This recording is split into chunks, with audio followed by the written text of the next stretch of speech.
We're pleased to be joined by Shea Sprague, who is the Red Sox 13th round pick, and I think out of the whole draft class, a unique one because Shea, you are a Massachusetts native from Hanover, went to BC High. You're also a Tar Heel, which Sean thinks is the only reason that I wanted to have you on the pod. But we've done Tar Heel overload the last couple weeks. But local kid, great story. Take us through, draft day to start. What that was like hearing, your name called by the hometown team. Oh yeah, I mean it was a dream come true. Leading up to the draft, I hadn't really had much contact with the Red Sox. Did an interview before the season, but hadn't heard much. And then as it got closer and closer, I honestly thought I was going to go to another organization. And then day two of the draft came around, and I heard there was some interest. Um, Obviously didn't go on day two, but day three was when it really started to heat up. And then once I found out that the Red Sox were in play, I I was set on going to the Red Sox. So it was awesome. The dream come true, and it was so exciting. It was a great day. Shay, who did you hear from the Red Sox when the pick got sent in, and what was that phone call like? Yeah, so my agent, it was in the 11th round. My agent told me that I was going to be the Red Sox 13th round pick, and then they picked me, and then Spencer Brown, the area scout, called me and was like, "Yeah, I'm so excited for you. Like, this is the first time I've drafted like a hometown kid." And he said he had the chills, and I was just like, I had the chills too for the entire rest of the day. It was awesome. I was Yeah, so fired up. And then a lot of people within the organization reached out afterward. nice. I'm sure growing up on the South Shore in Hanover, as you did, going to BC High, I'm going to assume that you grew up a Red Sox fan. Is that accurate? Yes, Okay. that is very. What are what's your history in fandom? You know, favorite memories of going to Fenway, a particular game, a player that you really got into. Tell us a little bit about being a Red Sox fan growing up in Massachusetts. Right. Well, growing up in Massachusetts, it's hard to dodge the Red Sox. So they're everywhere, and obviously, going to games when I was younger, my uncle had season tickets like right down the third baseline. So we had four tickets. It was probably did did they redo Fenway Park at one point? And Yeah, there was some reconfiguration of the seating bowl, and they moved some things around, I think. yeah, Yeah. because I think I think at one point he had like third row seats, and like we were right next to the like ball girl or ball guy, and we'd always get baseballs, me and my little brother. But then I think it moved back for whatever reason. But obviously going to Fenway Park growing up all the time was so much fun. And then obviously just following the team. I know when I was in second grade, we went to the Rogers Center in Toronto and watched him play. Clay Buchholz pitched that game. And then I'd say when I really became a huge fan was that run we had in 2013. I mean, that team was so much fun. All those guys, the Johnny Gomes, Mike Napoli, Brock Holt, Young, Xander Bogaerts, Lester. I think Andrew Miller was on that team, Yep. Tar Heel. Um, yeah, so that run was really what sparked my love for the Red Sox, and then obviously following them ever since. I will admit the past 2 years their college career, haven't been watching many games, but I've kept up to date. And was there a player, maybe John Lester? Was there a guy that was a favorite of yours or someone you identified with, a favorite player? Yeah, I think John Lester in the early days, and then like 2018, Chris Sale, obviously. Nate Eovaldi too. I loved him, Yep. just everything he did for the Red Sox. But obviously, I tend to be a little more biased to left-handers, but they're all great. What's it like just, going into draft day or the 3 day process, not knowing exactly, where you're going to end up, hearing different possibilities, knowing that there is going to be the light at the end of the tunnel, but then, getting the news that of the 30, it is the team you grew up rooting for. Oh, it was a complete emotional roller coaster. I knew I was going to go on day one, but one of my good buddies here, Vance, our center fielder, went in the first round. So we were all over at his house watching the draft, celebrating, and then day two, you come into play a little bit, and you don't know whether or not you're going to get picked or how it's going to go because it goes really quick. And then obviously that's when the Red Sox came into play. And then day three is just rapid fire, like chaos. You're on the phone every 3 minutes talking to someone or talking to your parents, your advisor, one of the teams. So, and then when you find out it's the Red Sox, it was just like, it was a euphoric moment, I would say. It was awesome. It was surreal. Obviously having it be my hometown team, you wouldn't want to have it any other way. And it just means a lot more to me personally, getting to go join the organization that I've rooted for the past 10, 15 years. Right. Take us through, your collegiate journey, obviously. It's not probably the most premier amateur baseball area in Massachusetts. You've seen that Right. that the good players that come out of it, but it's not Georgia or Texas or California, places like that.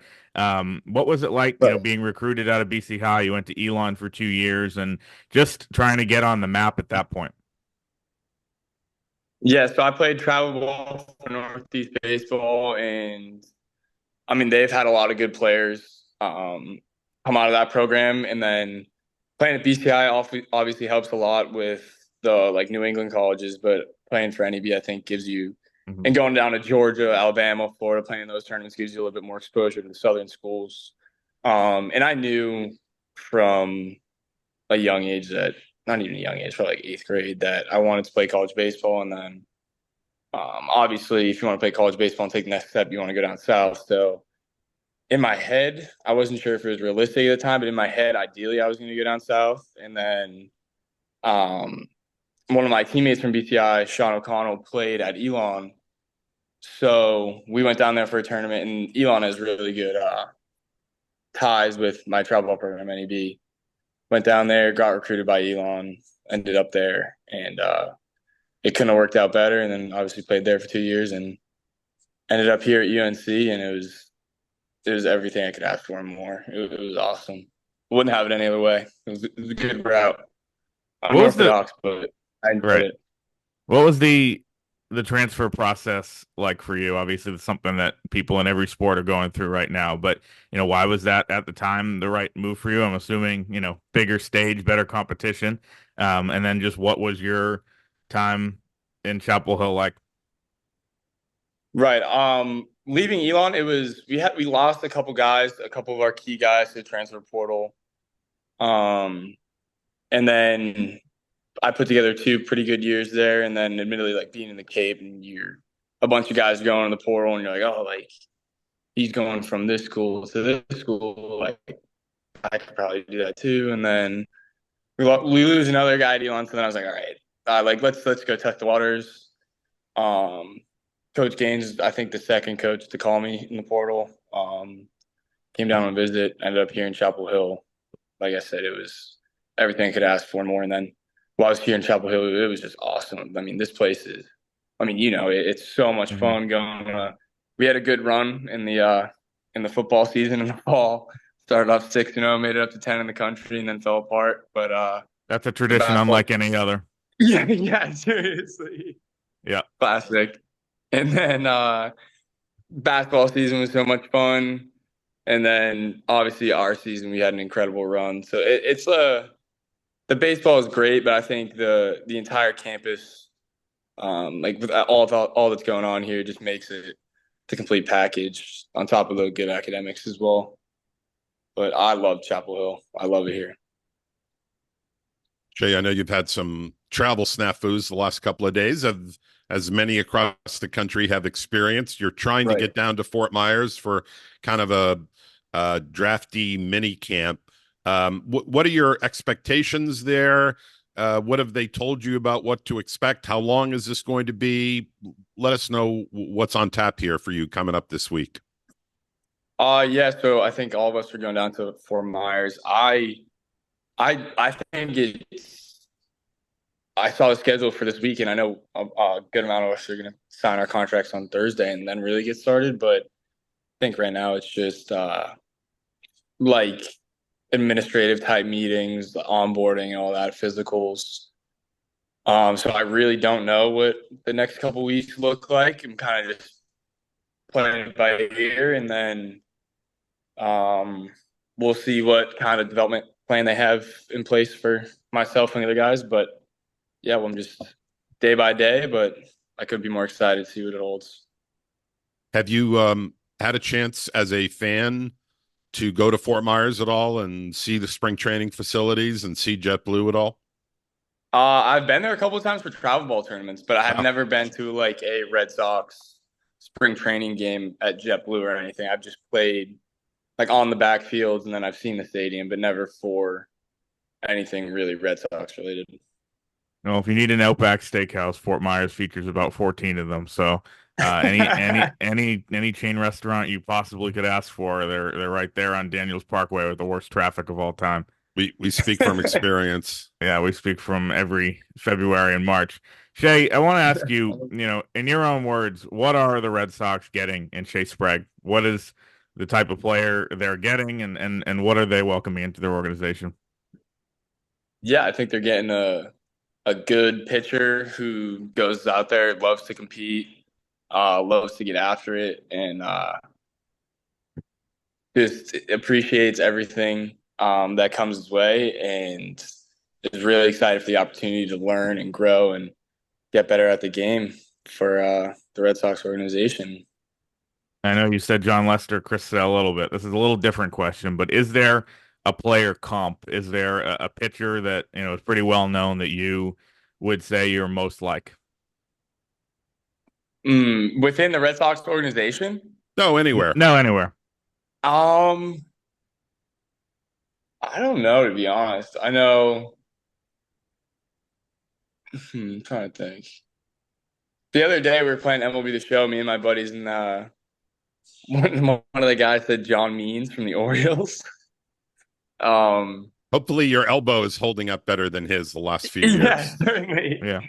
And then that sparked a conversation. And we were looking up his numbers. I think he had one really good year. Yeah. He's an all-star. Yeah, and I think that's really it recently. That's the first one that comes to mind, I guess. Do you approach this, Shay, as Chris talked earlier about coming from the Northeast and New England where you have colder weather, shorter seasons, and maybe you have to overcome some bias that scouts and organizations have about New England kids. Is there a little chip on your shoulder about that still, that you want to prove that while the schedule's shorter and the weather's not as nice, but there's something to the makeup of a kid from New England, and prove that at the pro level? Yeah, 100%. I think if you ask a lot of New England kids, I think biasly we're a lot tougher than the guys who play in the nice weather and all that. I mean, playing at BC High in the harbor, you play with wind chills. It feels like 12 degrees, and it makes you question why you're even standing outside, nevertheless playing baseball. But yeah, 100%. I think there's still that chip on your shoulder of coming from the cold weather, the Northeast. The cliche of us being hardworking, tough kids. I'd love to embody that and keep that going in pro ball. Well, Shay, we appreciate it. Hopefully your flight does not get canceled or delayed this time, and you can go, leave the best town in America in Chapel Hill for the worst in Fort Myers, with no offense to the fine folks of Southwest Florida. Oh, no. Why would they take offense at being called the worst city in America? What are they, thin-skinned? It's too many Outback Steakhouses. Thanks a lot, Shay. We appreciate it. Thanks, Shay. Appreciate it. Thank you, guys. Have a good one.